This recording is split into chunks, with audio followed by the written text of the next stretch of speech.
Salut à tous, on se retrouve ce soir pour parler du Paris Saint-Germain. On va débriefer ce match-là qui s'est terminé il y a quelques minutes entre l'équipe du PSG et l'équipe de l'AS Saint-Etienne. Donc une belle victoire des Parisiens au Parc des Princes. Une belle victoire 3, en plus une victoire avec la manière. Donc Boinga, premier buteur du match à côté AS Saint-Etienne avant que Mbappé égalise, avant que de nouveau Mbappé remarque un but. Donc du coup 2-1 pour le PSG et Danilo Pereira lui aussi a marqué son but. Du coup il a scellé le résultat du match. Une belle victoire 3-1 des Parisiens, une victoire avec la manière, parce que si on regarde les stats du match, vraiment pour vous dire que le PSG a été supérieur de son adversaire par rapport à son adversaire ce soir, plus de possession de balle pour le PSG, plus de tirs au but, plus de tirs cadrés, donc 21 tirs quand même pour l'équipe du Paris Saint-Germain, 8 tirs cadrés, 3 buts, donc ça fait quasiment un ratio de 35-40% voilà, de buts sur les tirs cadrés, donc c'est plutôt pas mal parce que si on compare la semaine dernière, une semaine jour pour jour, vous savez que le PSG s'est incliné 3-1 du côté de Nantes, ils avaient quasiment les mêmes stats, 20 tirs, à peu près une dizaine de tirs cadrés, mais seulement un seul but, ils avaient beaucoup loupé. Bon, après il y avait eu un gardien en face qui avait été énorme, mais ce soir ils ont réussi quand même à les mettre au fond, et voilà, c'est ce qui fait la différence. Quand tu marques des buts, quand tu marques plus que ton adversaire, tu gagnes le match, la preuve ce soir. Donc vraiment une belle partie du PSG, on peut voir. Voilà, que les barons rouges sont bien supérieurs aux barres noirs, donc ça veut dire la domination du PSG ce soir, puis même ça s'est vu, je ne sais pas si vous avez regardé le match les gars, le PSG a été au-dessus de son adversaire. Peut-être les 15 premières minutes qui ont été compliquées, jusqu'au but de Denis Boinga, la 16e minute, où vraiment la Saint-Etienne gênait un petit peu cette équipe du PSG, puis après ils ont commencé à dérouler, puis après voilà, Mbappé les gars est venu égaliser, puis après voilà, ça a été la machine, on va dire le rouleau compresseur parisien qui a pris l'ascendant sur cette équipe de l'AS Saint-Etienne. Juste le seul point noir, il faut peut-être essayer de concéder un petit peu moins d'occasions. C'est pas pour dénigrer cette équipe des Verts, mais en face il y a un grand attaquant, je pense, je sais pas, un Robert Lewandowski ou un Karim Benzema, il peut les mettre au fond, donc il faut faire attention avec toutes ces occasions concédées par l'équipe parisienne, parce que voilà, en Ligue 1 ça peut le faire, mais en Ligue des Champions, lors des grands matchs de Champions League, lors des matchs très importants à venir, déjà contre le Real, dans une quinzaine de jours, là ça pardonnera pas, donc attention à toutes ces erreurs, tous ces tirs, ou même ces occasions qu'on peut subir.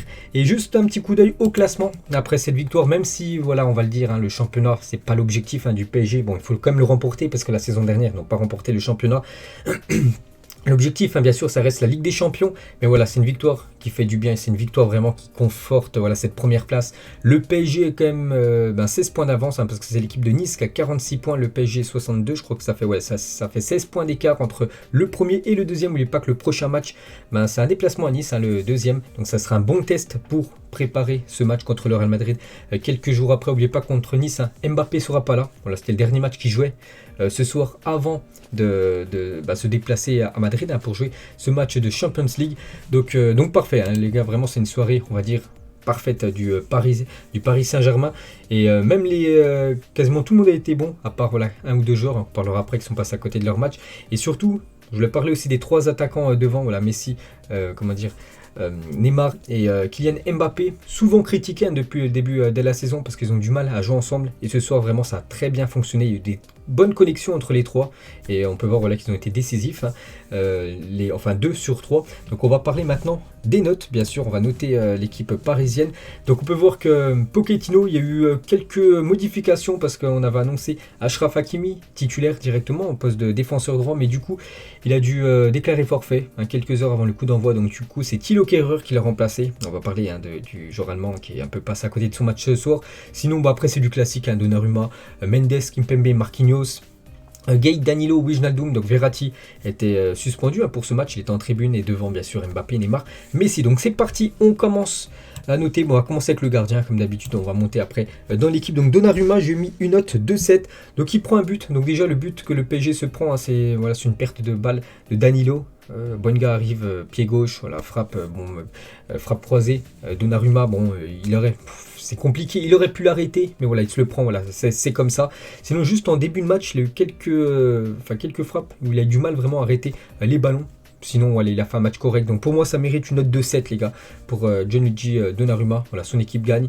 En deuxième période, voilà, Saint-Etienne a beaucoup tenté, mais à chaque fois, il y avait le mur Donnarumma en face. Donc ça mérite bien sûr une belle note pour le portier italien. On passe à Nuno Mendes. Donc Nuno Mendes, hein, vraiment j'adore ce joueur les gars. Donc une note de 7 ce soir. Donc souvent les gars on le voit quand même faire le piston offensivement. On l'a vu hein, ce soir, mais il a très peu touché après le ballon offensivement. Voilà, vu qu'il y avait juste Neymar devant lui. Puis Neymar, voilà, il lui faisait après très rarement la passe, voilà, de jouer en 1-2. C'est dommage, hein, sinon il a fait un match comme d'habitude très correct. Un niveau défensivement, c'est costaud Nuno Mendes. N'oubliez pas que le PSG là en négociation avec le Sporting hein, pour lever sa clause qui est aux alentours des 40 millions d'euros pour l'acheter définitivement. Il faut l'acheter hein, parce que c'est vraiment un joueur pour l'avenir. Donc il a fait son match. Pour moi, c'est une note. Je mets une note de 7 hein, ce soir pour la prestation du défenseur gauche portugais. On passe à Kimpembe plutôt. Donc pour moi, ça a été le meilleur défenseur du PSG ce soir. Je lui attribue une note de 8. Hein. C'est vrai que je suis allé haut. Hein. Pour moi, c'était un très bon match. Donc tous les attaquants de l'AS Saint-Etienne qui ont essayé de dribbler Kimpembe ce soir, il n'y en a aucun qui a réussi à le passer. Il était tout simplement, ça a été un mur hein, ce soir. Kimpembe, il a été très très bon ce soir. Donc voilà, il a fait vraiment un match très sérieux, un match de haut niveau. Donc pour moi, ça mérite un 8. Hein. Voilà, un très bon match de sa part. Rien à dire. Hein. Grosse performance du défenseur français. Marquinhos, le capitaine, donc lui aussi il a fait un match correct, mais je lui mets un point de moins que Kimpembe, je lui mets 7, hein, qui reste quand même une très très belle note. Mais pour moi, Kimpembe a été plus impressionnant sur la prestation de ce soir que Marquinhos. Donc voilà, 7 Marquinhos et 8 Presnel Kimpembe. Et on finit avec Thilo Kehrer. Donc voilà, je vous ai dit au début de vidéo, hein, j'ai dit voilà, quasiment tout le monde a été bon, à part un ou deux qui sont passés à côté de leur match. Et voilà, Kehrer est passé à côté de son match. Donc déjà, Pochettino l'a fait sortir à la mi-temps. Voilà, quand un joueur n'est pas blessé, il sort à la mi-temps, c'est qu'il n'a pas été ouf hein, lors de la première période. Et ça a été le cas de Thilo Kehrer. Donc une note de 2-3. Donc voilà, toutes les actions, déjà le but, ça vient de son côté. Et toutes les actions au début de match où Saint-Etienne poussait, hein, dans le premier quart d'heure, ça a passé à chaque fois de son côté, hein, voilà, son côté droit voilà, sur cette image. Donc voilà, Kehrer, les gars, ça mérite 3. C'est très très léger, c'est vrai, quand il n'y a pas Hakimi. On voit la différence de niveau entre Kehrer et Hakimi, hein, c'est quand même flagrant. Donc voilà, pour ce soir, c'est un match à oublier pour Kehrer. Donc il a été remplacé par Di Maria. Donc je note à chaque fois, au minimum, si un joueur a joué une mi-temps. Donc Di Maria, je lui attribue une note de 6, les gars, voilà, pour son match. Donc il n'a pas joué, bien sûr, défenseur droit. Di Maria, il a joué quasiment ailier milieu droit. Donc voilà, j'ai mis une note de 6. Dommage, il aurait pu marquer Di Maria sur sa spéciale, son petit lob hein, qu'il a fait. Mais bon, le gardien de la Saint-Etienne a bien anticipé. Donc voilà, une note de 6 hein, pour Di Maria, une note de 3 pour Thilo Kehrer. Hein. Pour moi, c'était le plus gros flop hein, ce soir de la rencontre. On passe milieu de terrain, on va commencer celui qui est en sentinelle devant, c'est Danilo. Et Danilo, hein, depuis quand même pas mal de matchs, hein, il est décisif, de nouveau décisif ce soir. Bon, après le premier but, on peut le dire, hein, c'est à cause de lui. Il essaie de repartir avec le ballon, il se fait prendre la balle juste après, 2 secondes après, voilà, il y a but. Donc voilà, le but c'est de sa faute. Il égalise, enfin c'est pas qu'il égalise, mais il va mettre un but, le troisième. Donc on va dire, ça compense hein, par rapport à sa boulette qu'il a fait en première période. Dommage, il n'a même pu inscrire un doublé de la tête sur corner.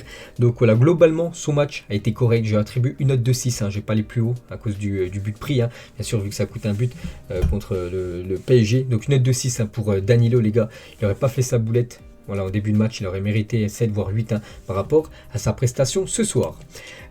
Idrissa Gueye, les gars, sur son côté, la même chose, une note de 6, les gars, pour Gueye. Il a beaucoup couru, hein, comme d'habitude, il a beaucoup récupéré 2 ballons. Bon, il en a perdu aussi pas mal, hein. Un peu brouillon, un petit peu Idrissa Gueye. Bon, c'est comme ça. Bon, après, voilà, c'était pas non plus un énorme match. Hein. Voilà, ce soir, voilà, il n'y a pas trop d'importance, hein, vu que c'était un match de Liga, mais c'était pas en face, on va dire, le Real Madrid. Donc, une note de 6, les gars, pour Gueye, hein, qui reste comme une belle note. Hein, une note de 6, c'est un match satisfaisant de la part du champion d'Afrique sénégalais. Et Wijnaldum, donc Wijnaldum, que dire, bon, c'est pas que ça a été décevant, j'hésitais entre 2 notes, entre la note de 4 et la note de 5, je vais quand même lui mettre 5, la moyenne, voilà, je suis gentil, mais voilà, Wijnaldum, hein, c'est toujours très léger. Bon, c'est vrai qu'en toute fin de match, je crois là, il restait plus que 10 secondes, il a touché le poteau, ça aurait pu peut-être augmenter sa note, mais voilà, globalement, hein, ça n'a pas été un grand match hein, de Wijnaldum. Hein. C'est vrai que quand je vois le Wijnaldum à l'époque de Liverpool et Wijnaldum actuellement du côté de Paris, ben voilà, il y a une nette différence de niveau, c'est incroyable. Donc voilà, quand il joue, il n'est pas super bon hein, Wijnaldum, hein, c'est pour ça qu'il doit se remettre en question. Il se posait des questions, j'avais vu des déclarations de sa part, voilà pourquoi il ne jouait pas trop hein, du côté de Paris, c'est parce qu'il n'est pas super bon. Hein. C'est vrai que Verratti aurait été là, il aurait certainement été à sa place. Donc une note, voilà, je lui mets comme une note de 5, un match moyen de la part du milieu néerlandais. Et on finit avec le trio d'attaque Donc je sais pas par qui on va commencer. Comme j'avais commencé au milieu de terrain dans l'axe, je vais commencer la même chose avec Neymar Junior, le numéro 10 de cette équipe. Donc parmi les trois, c'est celui, on va dire que déjà le moins décisif, hein, parce que les deux autres ont été décisifs. Lui n'a pas été décisif. Il a touché le poteau, c'est vrai, Neymar, mais voilà, le ballon n'est pas rentré au fond des filets. Donc une note de 6 les gars pour Neymar. Pour moi, voilà, c'est un match satisfaisant. C'est vrai déjà qu'il a touché énormément de ballons. C'est vrai qu'il a posé des soucis à la défense de l'AS Saint-Etienne. Il a obtenu quelques bons coups francs. Mais le problème, hein, c'est qu'il perd encore énormément de ballons. Neymar, et quand il perd les ballons, bah, il marche voilà, pour essayer de récupérer la balle. Enfin, il ne sait pas du tout simplement de récupérer le ballon. C'est ça ce qui est dommage avec Neymar, hein, beaucoup de pertes de balles. Hein. Donc pour moi, ça mérite une note de 6. Hein. C'est vrai qu'il aurait été décisif. Passe D ou un but, on aurait pu un petit peu augmenter sa note, mais voilà, ça reste, n'oubliez pas que c'est des matchs de reprise là pour Neymar, hein, qui avait été blessé contre l'AS Saint-Etienne, c'était au match aller, hein, ça faisait plus de 2 mois et demi qu'il n'avait pas joué, bon, il a joué les derniers matchs là, depuis le match contre le Real Madrid, il revient, voilà, c'est un match encourageant on va dire, hein, de la part de Neymar, on l'attend vraiment, hein, c'est contre cette équipe du Real Madrid, dans 2 semaines, donc 6 pour Neymar. On va finir avec Mbappé, on va commencer déjà avec Léo Messi. Donc Léo Messi ce soir, une note 2,7 les gars, pour moi je lui attribue une note 2,7. Bon match de la part de Léo Messi. Peut-être l'un des, on pourrait le mettre dans, je pense, dans le top 3 de ses meilleurs matchs du côté de Paris cette saison. Léo Messi, donc déjà décisif. Hein.